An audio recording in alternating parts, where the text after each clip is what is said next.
Hello and welcome to the Columbus Metropolitan Club. I'm Eddie Pauline, a member of the Columbus Metropolitan Club's Board of Trustees and serve as the Director of Economic Engagement at The Ohio State University. Over the past several weeks, racism and systematic bias is being acknowledged as never before, and there seems to be a strong momentum for real change. In our long-standing tradition, and for as long as it takes, CMC will work to develop forums that provide community space to explore these issues in our new series, Racism, Where Do We Go From Here?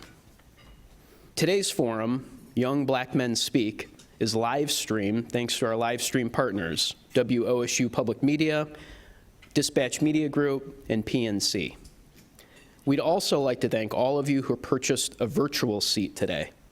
We are very grateful for this support and are able to continue live streaming services in large part because of you.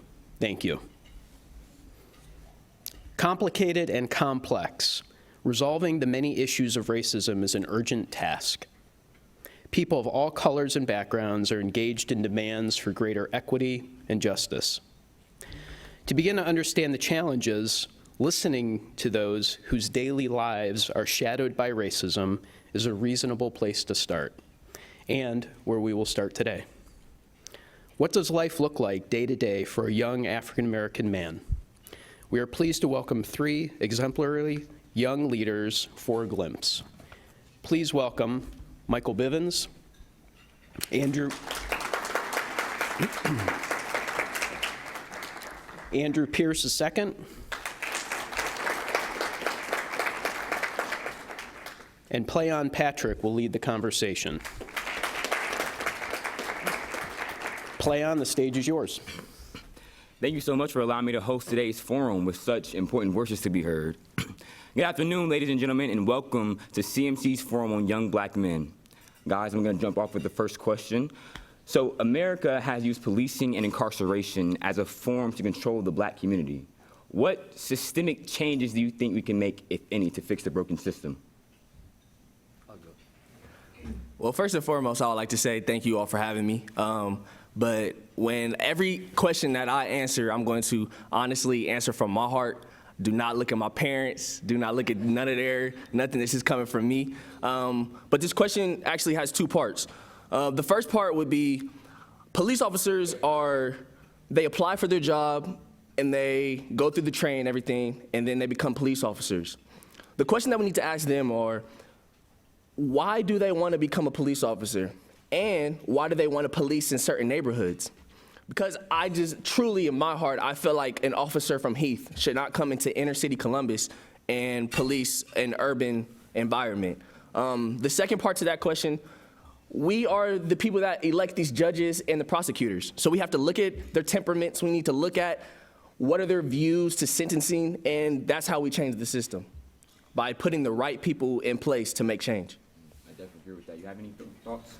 Yeah, I would agree with everything that Mr. Bivens said, and also want to thank you all for having me here. Looking at our criminal justice system, I mean, we need to look at it holistically and strategically and see how it controls the black community, right? So if we're looking at policing and incarceration, let's look at incarceration for a second. Why is it that incarceration is used to control the black community? Well, how do you control a community, right? Politically, let's look at how if you're incarcerated, if you have a felony on your record, you can't vote. Right? If you're on parole or probation, you can't vote, right? So how many of us saw the Rayshard Brooks funeral yesterday, right?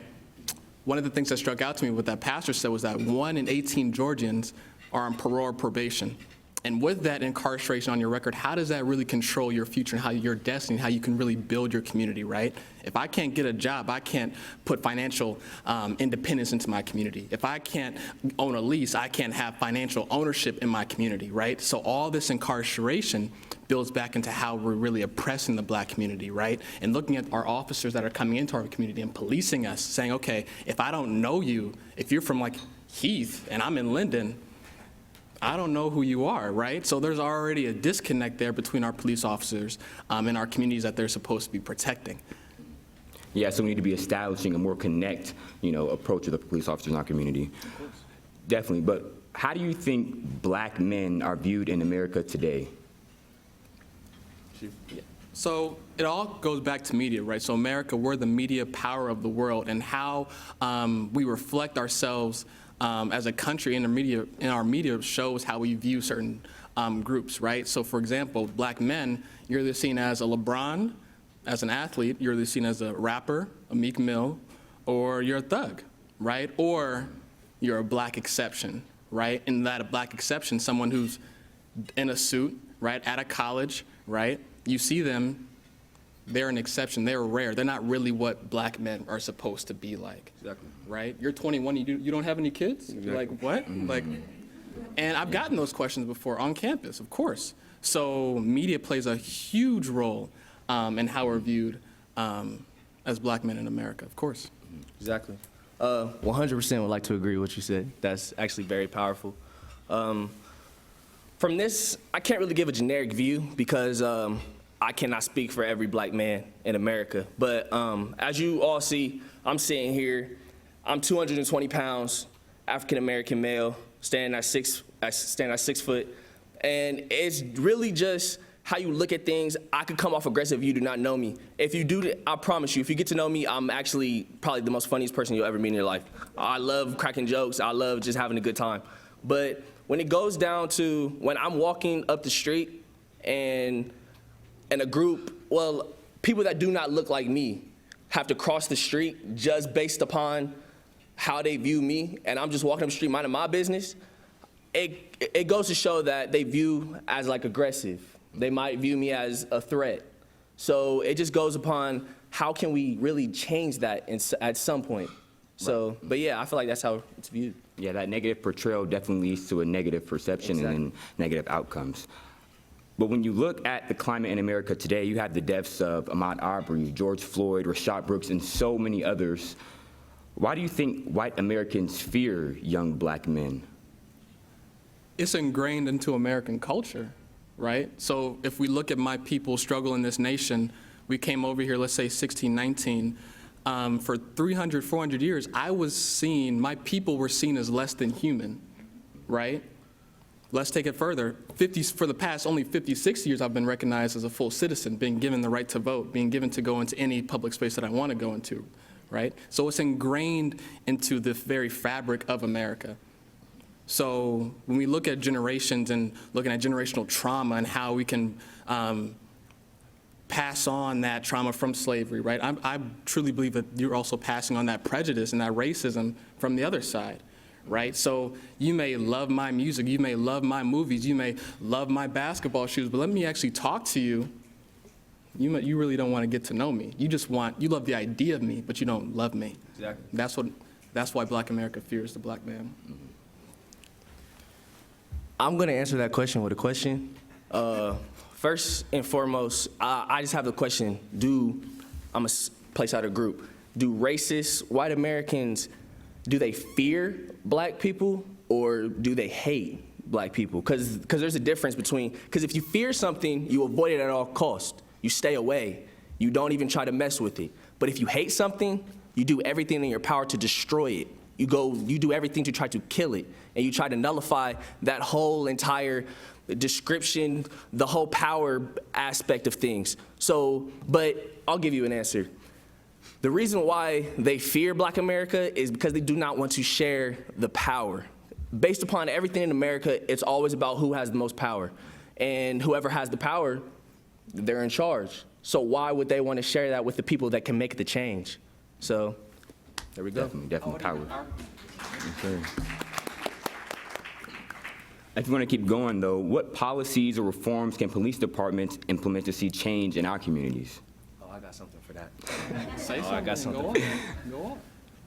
First and foremost, the policies that should be implemented are hold our police accountable for their actions, first off. Mm-hmm. But then also, I feel like there should be a policy on, let's just start right here. Let's have a policy on not killing black people. Mm-hmm. Yeah. And let's see how that changes, because I just feel like death should not be the first resort to everything. Because honestly, you can go through every story in the book. Unarmed black man, why is he being shot? Why is he a threat? You have the power. You have the gun in your hand. He has nothing. A black man is running away from the police. why are there bullets put into his back? Does that make any sense at all? And even all of these crimes and everything like that, if they go to trial, they would not end up being the death penalty. So it just blows my mind about how that really can be torn and twisted into you just lost a life, and then the police go on trial and nothing happens. It just blows my mind to this day. I agree with that and completely, but also holding our police accountable, putting in systematic practices and policies to actually police the police, right? So for example, if you shoot someone like Ahmaud Arbery or Rashard Brooks or George Floyd, I'm not gonna have that local police department investigate themselves. Because just human nature, if my brother commits a crime, yeah, I have a conflict of interest right there in prosecuting my own brother, right? So bringing in independent investigators, independent agencies to actually investigate these crimes of killing innocent black men, but also looking at the society and the culture of that police department, right? If this, let's take Columbus, for example. We live in a minority majority city, right? We have our Bhutanese community, our Somali community, our black community, but yet and still we have a police department with 87% black white officers, right? So let's look at how we're systematically recruiting these police officers to actually police and provide security for our communities, right? Are we building partnerships with our Columbus City schools to say, okay, Fort Hays, okay, Columbus downtown, I may teach you how to be a hairdresser, I might teach you how to be a cook, but no, let me teach you how to be a police officer, right? Let me teach you how to actually build your community. We don't want to just box our youth into certain holes and tell them that, no, this is what you're going to be. No, let's say, what can you be? Right? Bringing in minorities to police our communities, but also within that, funding certain initiatives within the police department to promote community trust and community accountability, right? So if I just see a cop rolling around a patrol car 24/7, yeah, I don't know you. All I see of you is just, yeah, shooting me in the back, right? But let me tell you something. Let's say if you're on a bike, right, and I know you, right? Mike, we went to high school together. You on the bike, right? Like, okay, cool, like I know him. We need to actually systematically use these funds that were given to our police, use them smartly, strategically, and to build community trust. That's how you really reform a police department. Also, one more thing. And even if somebody in the room knows the chief, there should be implemented a 6 months on the street, 6 months off the street. Because the thing about it is, just like what you said, if they build that relationship, it's all about relationship, because first and foremost, the police system is not implemented. It's a public service. It isn't implemented to be fear. It isn't implemented to be like you're supposed to protect and serve. So by that aspect, you have to trust. It's all about trust. So that really should be implemented. 6 months on the street, 6 months off the street. And building cultural competency along with that, right? So let's say you are that cop from Heath, right, that came into Columbus. I need to make sure that you know, yeah, a Linden is very different than a Westerville, right? A New Albany is a very different than East Side, right? So making sure that our officers know those 6 months on the street, I'm getting to actually know the community that I'm actually within, right? Exactly. Yeah, I think those checks and balances are so important when we're talking about the police and our nation in general. Just we need to be having things balancing each other out so we don't have this, overflow of prejudice or racism or anything, blocking our systems. But the next question is, how have race and other forms of oppression been used to limit the growth of the black community? I got this one. Oh, no, go on. I got it too. First and foremost, if you're from Columbus, does anybody remember Old Town East? Gentrification. We're gonna go down into that, and we're just gonna. That's one really big that I've seen in Columbus is gentrification. Another is redlining. You can go into redlining. You can see a Jamal Henry, and then you can see. Let's give me a name. Jim something else. Just think about somebody who does not look like me last name. So think about it like this, and let's implement how we cross off Jamal based upon his name. That happens every single day in America. And the thing about it is, my name might be Michael, but there might be a Jamal that's way more qualified than me, and honestly. And that Michael won't get written off just based upon his name being Michael. So that's something that's really been implemented, and it needs to go away. There's no reason why people are getting written off just based upon their name. I mean, going off of that, let's talk about redlining and let's get personal with it. The American dream says that you come over to these shores, you own a house, right?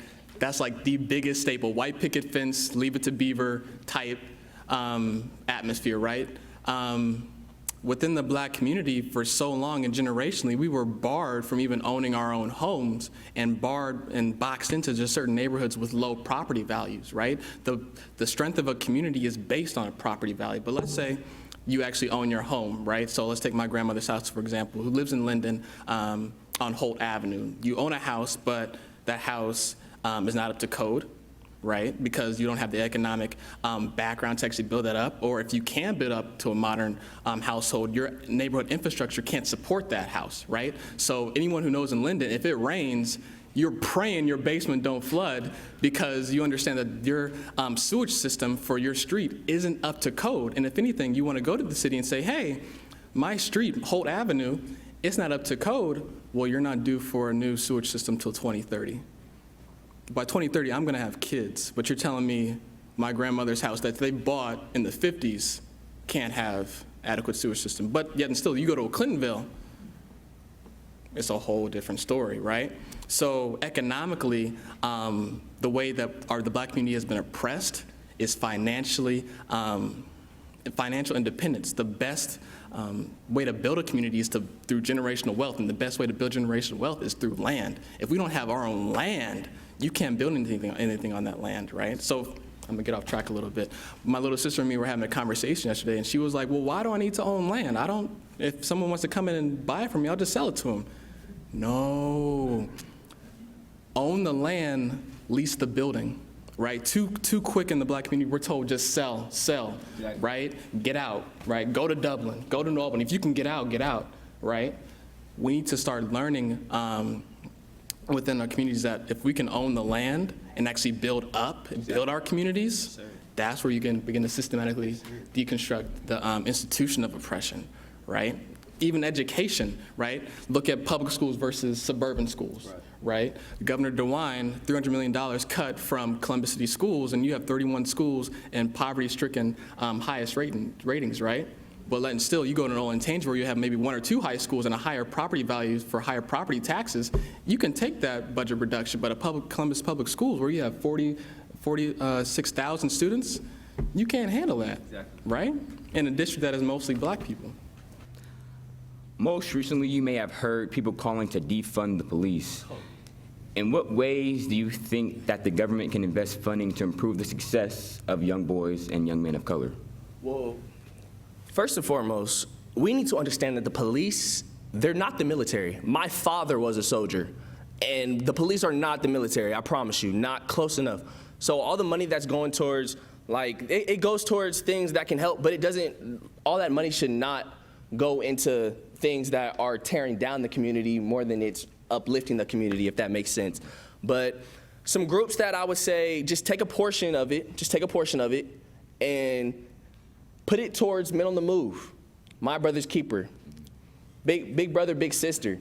There's so many programs that will help the black youth, and not even the black youth, that will help the minorities all over Columbus. There's so many groups that will lift them up and help them. Also, if you go into it and you research, a lot of kids are not ready for kindergarten when it's time for them to go to kindergarten.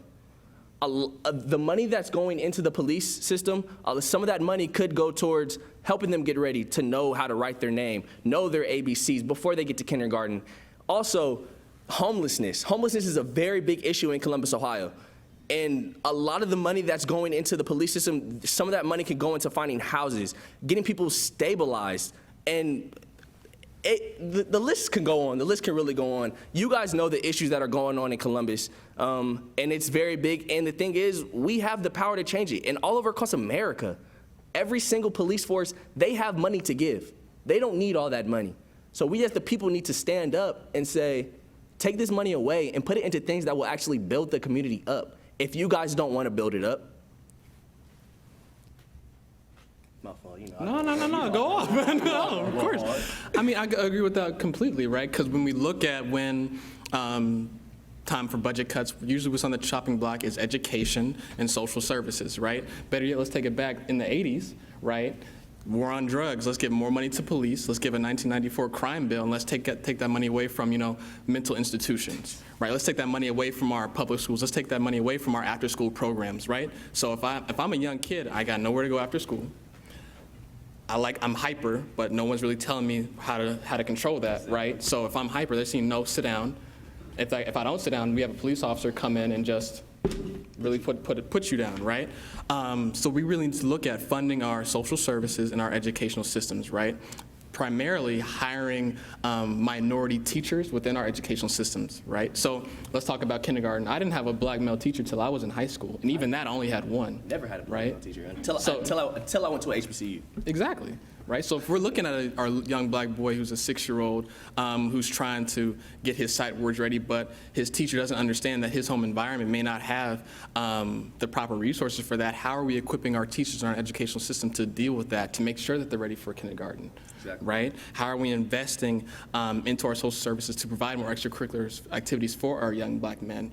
Right? So how are we exposing our young black youth to the opportunities that are around our city? Right? So is the young kid in Linden knowing that there's a COSI? Is he going to that science center really understanding like, hey, I can be a scientist, I can be, an astronaut, not just getting everything from a tube, right, or his phone. So yeah. But the main thing that a lot of people look over, our teachers have been taking budget cuts for years. I mean, they get defunded so much when it's time to go in. They lose money. People, like teachers. So what's the difference between taking the money from somebody that's educating the youth and taking the money away from somebody that's enforcing the law? So there just has to be a balance between things. Definitely reinvesting in the black community is always going to, build that generational wealth and bring those things with it. But after experiencing the COVID-19 pandemic and so many innocent people dying, how do you go back to school in the fall? How do you mentally prepare for that, to go back to school? I mean, you got to ask yourself, what's the end goal, right? The end goal is to get your degree so you can come back and help your community, right? So my people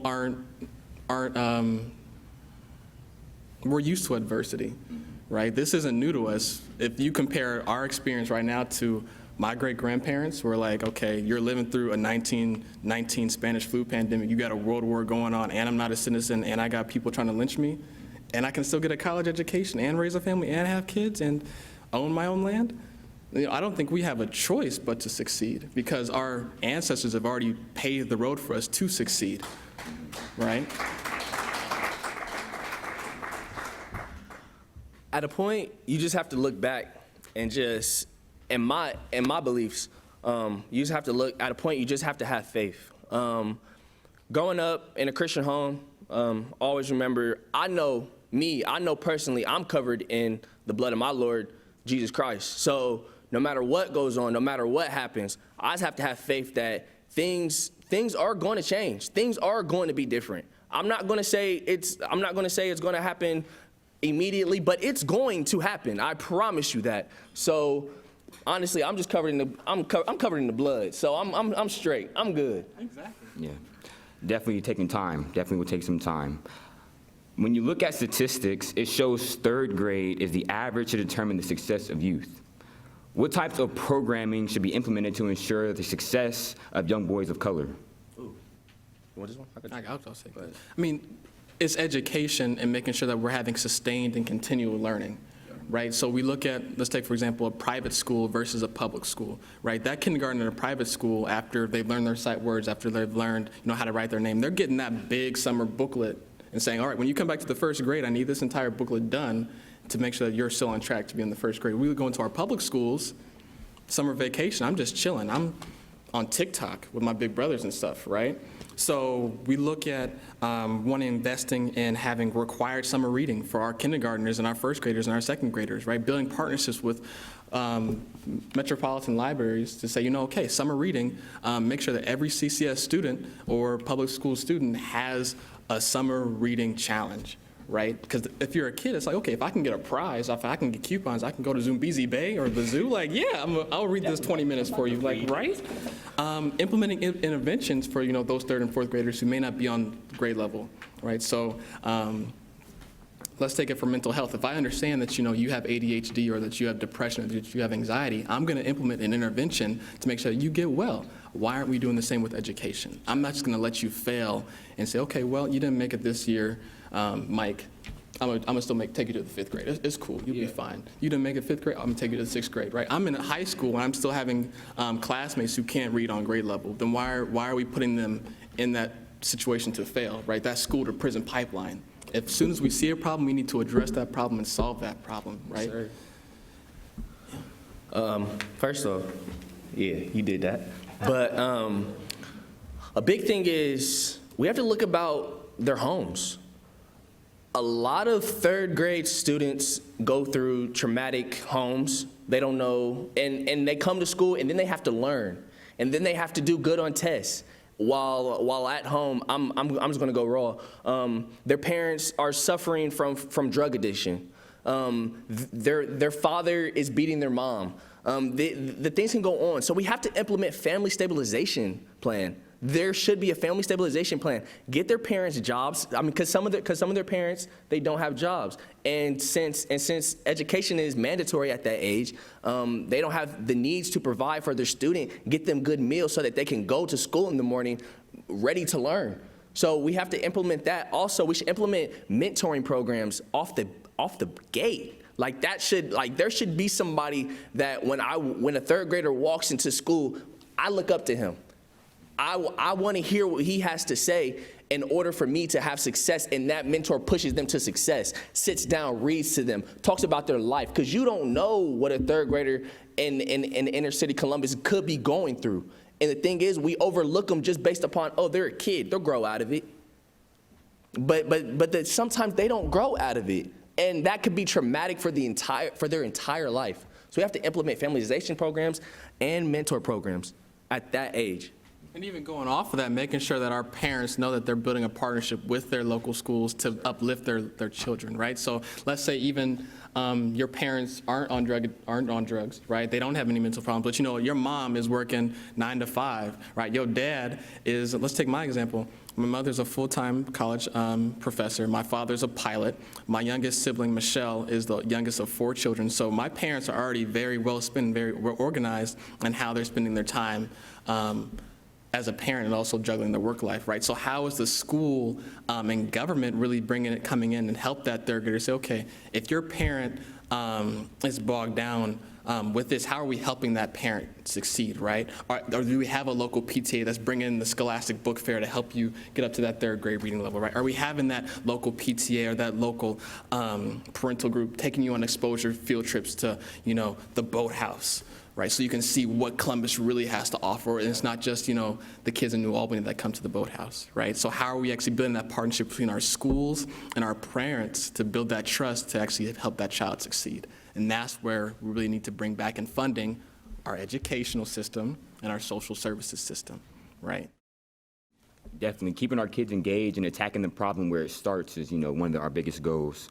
But Andrew, in this current moment, how do you think youth can get involved to affect policy or make change? Get into organizations and join organizations that give you the opportunity and the seat to actually have leadership roles and positions. That's my biggest way for youth to get involved. So for example, Worth Foundation, right? It's a nonprofit that I co-founded back in 2016. Why? President Trump was elected, and a lot of my peers were like, well, why did that happen? We learned in school there's a popular vote and an electoral vote, but Hillary won the popular, but Trump won the electoral. Like, how does that work? How does my vote matter? So there's this disconnect in youth really understanding how to actually make policy, right? So we need to actually have organizations that say, okay, Eddie, you're 16, you want to learn how to actually create policy. Let me come over here and teach you how to, talk with a local official, right? Too quick, we're very quick to protest, right? That's just one facet of making change. We need to learn how to make policy, move from protest to policy, right? That's what we really need to do. And having local organizations like our Metropolitan Club, like our NAACP, like our Urban League, recruit our youth, right? So going into schools and saying, yeah, our stuff didn't stop in the 60s. We're still here. Like Dr. King may be watching us, but we're still doing the work, right? So recruiting at a very young age into these organizations that equip you with the leadership skills so that when you are mayor of Columbus or when you are chief of police, you're not just learning quick on the job. Like, I've been doing this. I know how to write an agenda. I know Robert's rules. Like, what's up? Let's do this, 100% agree. To the vantage point of, if you look at the change that's going on right now, I'm going to be totally honest. If the protests and everything did not happen, I highly doubt that those police officers would have been arrested, convicted so quickly, just based upon the change. So when you ask, what can youth do? I'm going to be honest. I feel like the youth are involved. When you go out into the street, you see their faces. You don't see 40-year-old men out there leading everything. You see people that look just like me, my age, 19 years old, standing 2 feet, looking into the eyes of the, I'm not even going to call them the enemy, of the people that do not have mental composition of what's going on, or that they're blinded by their own greed, to the point that I feel like the youth, 100%, they need to get involved into these organizations immediately, not later down the line when they're 23, 24. No, you need to start now, because if you know it, then that can protect you for a lifetime. So yeah, I feel like they're involved, but they're going to get more involved, because it's definitely, something's going to click. I just have a feeling that something's going to click in everybody's mind, and something's really about to change. I think it's already clicking for us, though, Yeah. right? So the biggest tester is November, right? Vote, right? So I'm gonna call it right now. You're gonna see a higher voter registration for new voters, Exactly. right? Because now it's like, okay, I'm seeing people marching in the streets, but people are telling me to vote. Okay, I'll vote. But then what happens after that? I click a box for someone I don't know who's in Washington, but how are you helping my own community? Join local organizations. You're protesting, great. Right. But what happens after that protest, right? We're quick to fill out a Google form and email our local official, but no, talk to that local Exactly. official, right? If we have a board member in a room, go talk to that board member. Don't just be so quick to say, these are my demands. Yeah, list those demands, but then actually know, okay, why can't we implement these demands? Well, there's a police union. Well, why do we have a police union? Well, because they want to negotiate and have a good contract. Okay, well, how can we implement that contract that is equitable for all of our citizens of Columbus, right? Too soon, we just see the public facing of a governmental agency. No, we need to know what actually goes on behind the scenes, right, of a bureaucracy, right? And that's where you really get into the mindset of moving from a protest to policy. And youth are doing it. And a very big thing is we have a lot of important people in the room right now. We have a lot of important people. And I'm going to challenge everybody in this room. Do not just tell young people, if you know somebody that is eligible to register to vote, I challenge you to give them the raw answers of why they should vote. Don't just say you should vote. Because it gets blinded to a point where it's just like, I've heard, I was going to register, I already registered and everything like that, but it just goes to a point when I'm not with my parents. People come up to me and like, are you registered to vote? Explain to me why. Like, I'm just saying, like, like my generation, you just got to be raw. I'm gonna just be honest with you. You have to be raw. And also to the very important people in the room, because you guys are all very, very important. It's time to have that conversation. It's time to have that raw intellectual conversation with our young people, because that's what's not getting through sometimes. Is that like they need raw answers and raw judgment and raw everything. Like, don't sugarcoat anything, because life's never going to sugarcoat at all. It never will, because it'll hit you, and it'll hit you hard. But the thing is, we need to be prepared to get back up and make things change. And bring them to the table, too. So like Mike was saying, we got elected officials in here. Why can't you establish a youth internship to actually teach them those skills, right? If I know that we have a Board of Education member or a Franklin County treasurer in here, okay, how are we preparing our youth, and let's say high school, you want to go to law school, I want to go to law school, you want to become a surgeon, right? How are we preparing those youth? Okay, so when you do go to college, I know how to write an agenda. I know how to make a budget, right? I know how to balance a budget, right? So how are we using our governmental agencies to prepare to give that baton off to the next generation, right? Because trust, if we're not in the room, we'll bring a folding table and sit down at the table for you.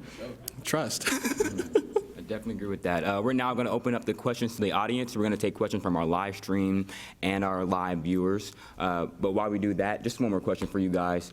Do you think the change that is happening right now is real? Is it lasting? Or do you think it's something that's going to kind of push off and, move along? Oh, I'm going to be totally honest with you. My generation, this generation, they have the foot on the gas and they're not letting up. When I promise you, to the depth of my heart and my soul, this is not going anywhere. This is here to stay until we actually see some change. Because, I mean, it's always, oh, people's timelines might have changed right back, but I promise you, black lives still matter. And they will forever matter, no matter what. So I promise, to this day, to the end of my lifetime, this is gonna keep going, because we're gonna keep pushing until something changes. And that's for sure. I promise you. Oh, this feels like a real conversation, y'all. Change is, like President Obama said, it's never be in a straight line. It may zig and zag, but ultimately we're going to get there. And my biggest faith for our generation is that we are so focused on so many areas and putting our energies into changing so many things, is that I'm excited for 2050. Like, trust. We have climate change, Greta Thunberg, and 14-year-olds rallying the world to have better climate controls, right? We have youth in Columbus and all over the nation really saying, yeah, Black lives do matter, criminal justice, let's get this stuff going. We have March for Our Lives saying, yeah, guns and our schools are not things that should be going together, right? We have Malala I apologize for her name, Malala, right? Making sure that education is a fundamental right for our entire world, right? So you're seeing all across all these areas, youth who aren't in elected positions, mind you, who don't have the power of the purse, who don't control the funding, still making these grand changes and really changing the minds of the adults, right? So if we're doing this now, wait until we actually are in City Hall. Wait till we're actually in the White House and the Capitol building. Like, trust, it's gonna be fun. I'm looking forward to it. And that is real power right there, where the youth comes in. We're going to take our first question from the audience right here. How are you, ma'am? Hello, Renee Delane from Women Who Dare. First of all, I would contest what you said about the VIPs, because you three are the badass VIPs. Okay. My question is actually two parts. Who would you choose for the VP, assuming Biden will win? And then if you could have your dream team of a president and vice president, who are the two people you would choose? That's you. Is CNN watching? I don't want to. At least for VP, I know Vice President Biden is stating that he wants a woman of color for that. My biggest thing when you get into a position is, are you experienced to actually use that position to its fullest capabilities? For that, I know that Kamala Harris are being mentioned, Susan Rice are being mentioned, two of which are very intelligent and capable professionals. And I would really lean towards those two because, for one, Susan Rice knows, as a former ambassador to the I would say UN and also on the National Security Council, how Washington works, and also Kamala Harris being a former prosecutor from California and knowing how our Senate works, can actually know how to move the levers of government for that, right? So someone with a criminal justice background like Kamala Harris, who knows how Washington works, because too soon we're very quick to have someone just say, okay, you have these great ideas, but if you come in, you're like an Obama and you're stonewalled by the opposing party, you don't really know how to politic to get your initiatives through. We're going to hit a wall, right? And your second part was my dream team for Obama first. I mean, come on. I mean, he's awesome. It's obvious. I mean, and then as a VP, I mean, I would go with Lyndon Johnson, primarily because if you look at how he was able, as a Southerner. He said everything I was going to say. I mean, if you look at how, as a Southerner, like, yeah, I can really just politic and actually negotiate and bargain to get a Civil Rights Act through in a very highly polarized time and know how to move the levers of government. That's a dream team right there. And plus, he's good at that shot. I'm going to be totally honest. He just took everything I was about to say. So he got me. He took everything I was about to say. Thank you. Well, thank you. Thank you very much for the both of us. Thank you very much for the both of us. I'm amazed at how knowledgeable you guys are. Fabulous. My name's Jane Scott, and I'm asking a question for some folks who sent some things in online. And I have a lot of questions. I'm going to ask some that haven't really been covered yet. A woman named Loya Hazel from Cardinal Health. I'm a Mexican immigrant who's having a hard time explaining to my family the oppression of black citizens in America. My family does not believe in such oppression since they have never dealt with obvious racism in their extremely Latino hometown. How can we best teach my own minority community about these racism issues, even though we've never experienced them directly, this kind of direct, abrupt racism?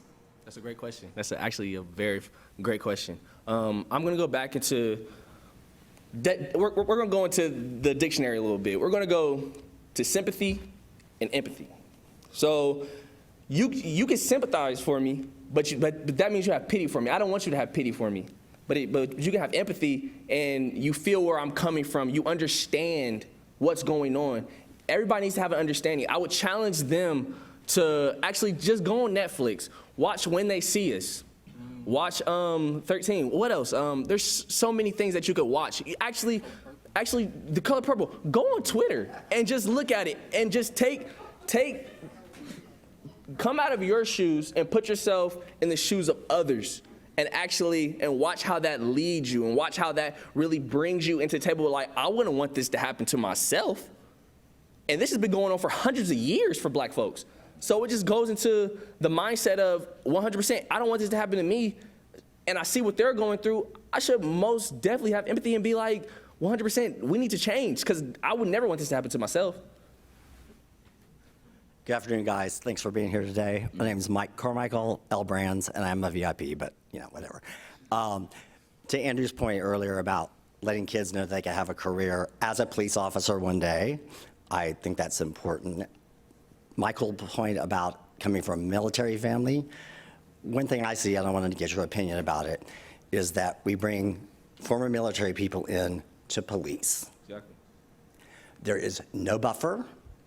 There is no de-escalation of what I faced in wartime to dealing with civilians. There's a lot of PTSD going on, and I've experienced myself. I'm like, why are they so Exactly. in your face? And I'm not black.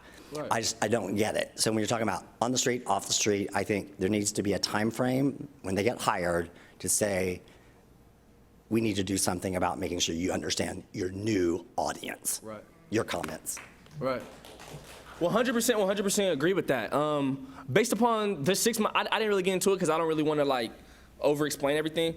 But my implemented plan for the 6 months on the street, 6 months off the street, 100% will go into the background of we need to have actually counseling services, because counseling services are really big, because we don't really know, our police officers, at the end of the day, they are people. They are human beings. They do have minds. And the thing is, we need to talk to them. We need to have the conversation with them about, are you really ready? And there are tests implemented to even make sure that they are ready to even go on the street, actually deal with somebody that's 12 years old. Because I promise you, somebody that just came from war has no business walking. I'm looking at the streets right now. It has no business just walking up the street with a gun on the side, talking about no, don't do that. What are you doing? Why are you moving? They run. Done. It just doesn't make sense. So definitely, I understand, 100%. I have one question here. Are black young men anxious? Explain. With anxiety? Will you live with fear and anxiety? I have a question for the whole entire audience. How many of you have had to talk with your parents about how to deal with a police officer? Be honest. Just be honest. Who has had the conversation about what do you do at a traffic stop? How do you do everything like that? I want everybody to just look around at the room. Just look around at the room and look at the hands. Majority of those people are African Americans. So you can really see, it's not, I'm not gonna say anxious, but it's just you just come to an agreement of why should my mom have to kiss me on my forehead every single time I have to go to the field to go play football? Because she doesn't know if I'm gonna get stopped at a stoplight, and that could be the end of my life forever, and she loses her son. Because I promise you, I know Joy Bivens, she'll set this whole world on fire for this one. So it just goes to a thing of you just gotta look at things at a certain aspect of some stuff just didn't happen. Why should I be afraid of the person that's trying to help me?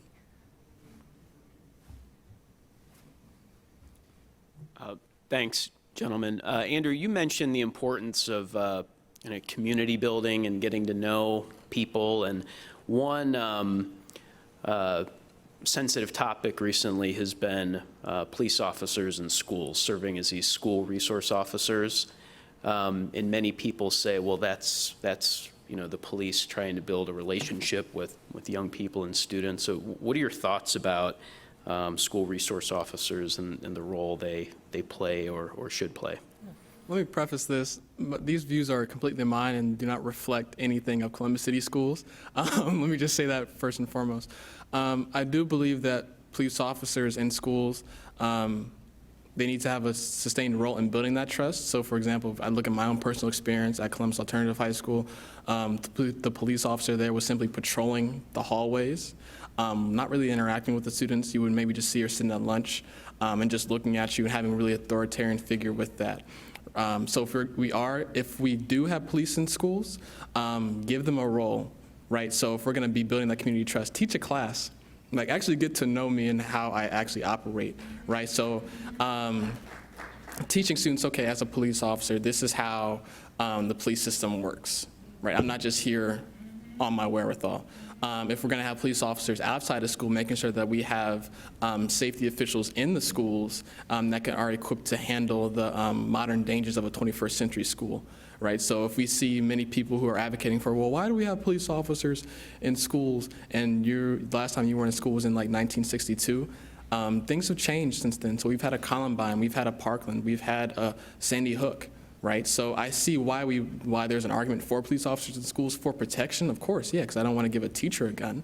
But we got to make sure that that police officer has a role and actually has in their job description. Okay, if you're going to be in a school, we need to be cleared to be in that school by a licensed counselor, so that you're not just immediately throwing somebody down if they're routing in the school. We need to make sure that your department actually has an equity policy for how to treat students within a school. We need to make sure that those police officers are equipped to know that, okay, if I'm dealing with a child, that's very, very different than me dealing with a 34-year-old drug dealer, right?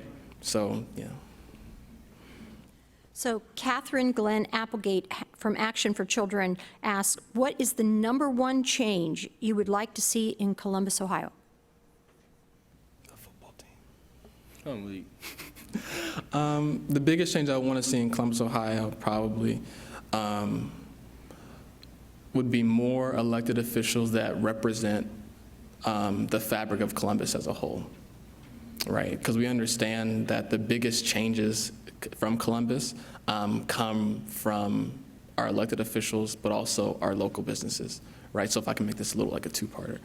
More youth elected official, but also more minority-owned small businesses, right? Because we understand that green is the most important color if we're talking about colors, right? So if we can build our Bhutanese communities, that's going to be great. If we can build our Somali communities, that can be great. If we can build our Black communities, that can be great, right? So as Columbus is an opportunity city that we're calling it, is an opportunity city for all. Joshua Mitchell from The Ohio State University. You guys are doing a great job. Playon, I'm excited to see you at OSU in the fall. The issue of racial justice has been politicized and oftentimes compartmentalized. The loudest voices in the room regarding racial injustice are normally Black, or if the conversation has been politicized, the loudest voices are normally from the liberal side or from the left. So what do you say to people who feel that racism is not their problem because they're neither Black nor liberal? How do you address people who don't think racial injustice is their problem? I mean, Black people, in terms of social justice movements in this nation and fighting racism, are the vanguard for social progress regardless, right? And I'm gonna bring it home to you real quick. We just had a Supreme Court decision that made it illegal for someone to fire you if you're lesbian, gay, transgender, or bisexual, LGBTQ+A. The legal basis for that was the 1964 Civil Rights Movement. The 1964 Civil Rights Bill, excuse me, right? So trust, in the 60s, they weren't thinking about Stonewall. They weren't thinking about our gay community, but trust and believe, 50, 60 years later, we're still using the achievements of my ancestors to provide social progress for other social minorities and inequalities and groups, right? So the fact that you can say racism doesn't affect you, is, I'm not going to say, it's very ignorant.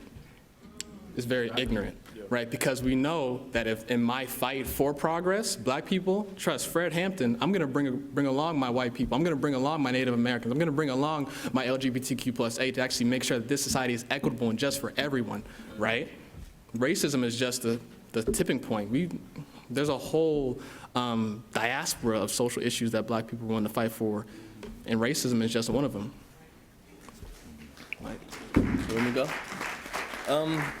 It goes back to what I said earlier. It goes based upon sympathy and empathy. So you can have sympathy for me, don't have sympathy for me, because that's pity. I don't want your pity. But to a point, you have to look at it at a point of come out of your shoes, come out of your fancy house, come out of your comfortable. You have to become comfortable with being uncomfortable.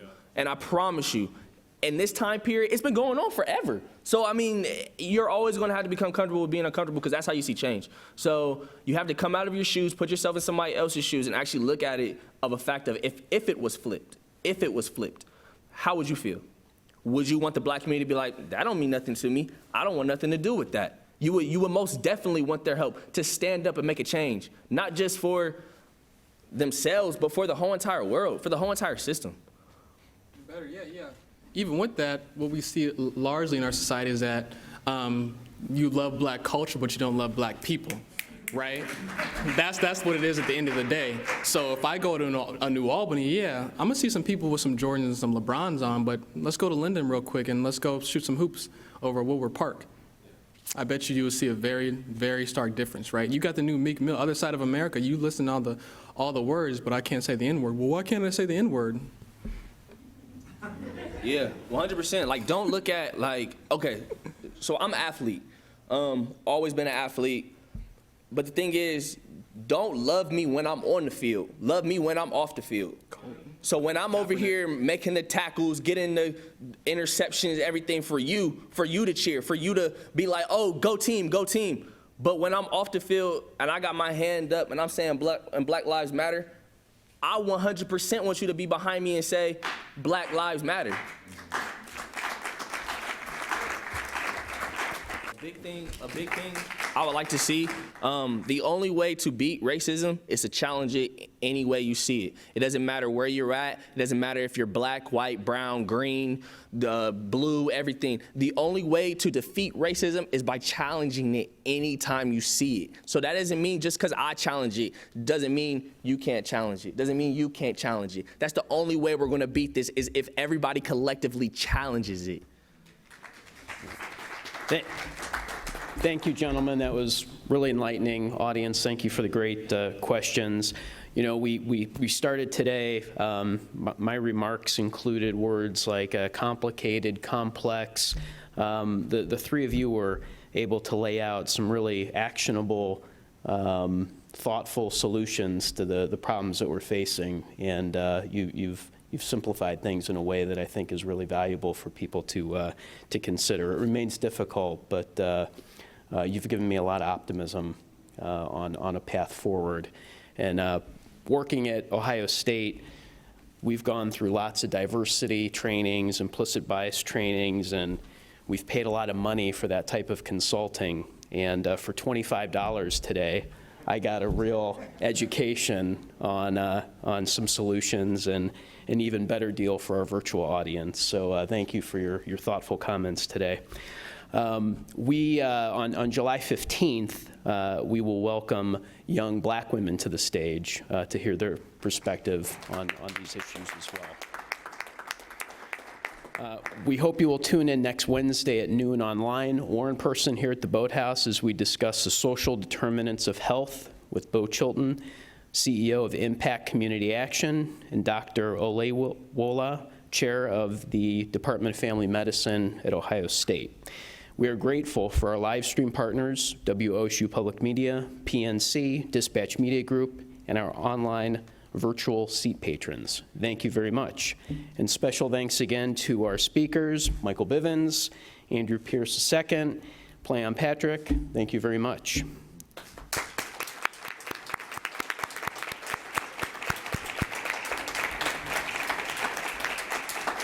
We hope to see you in person soon, but until then, be well, stay healthy, stay safe. Thank you.